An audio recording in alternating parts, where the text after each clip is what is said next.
2 dekada na akong namamanata yun sa sapit ang bagong taon, lagi na lamang akong nakahiwalay sa pamilya ko. Kapalit naman ang aming pamamanata na yan, yung kagaangan ng aming kalooban sa halos buong taon na dumadaan.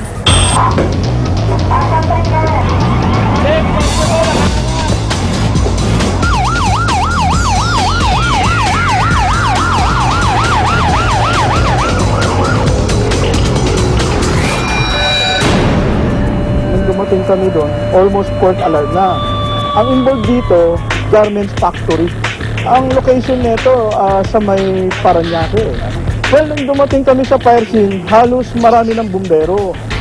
Kaya lang, medyo nakakita kami ng pagkat ng pwesto na kung saan pwede namin salubungin mismo yung apoy.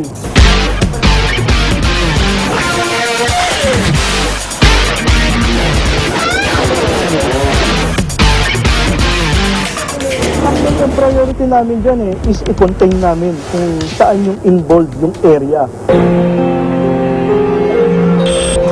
Yung 31, nagsalubong, nag-party dyan yung mga bata. Dahil may barracks dito, mga stay-in. 2 o'clock natapos sila. Pagka alas 4. Tumigaw yung isang stay-in doon, tumigaw. Ang nakita ko, tusok. Hindi ko alam kung galing squatter o galing bubong. 14 million yan ang binigay na estimate ng Indian National Naval Army. As of now, under control tayo ngayon. Umabot tayo ng 5th alarm, now under control na tayo. At anytime hinantay lang natin ang fire. Well, nag-decision na ako para ipa-pull out sila nung nakita kong almost control na lahat yung area. Nakalabas na kami ng fire scene mga 6:45 in the morning na.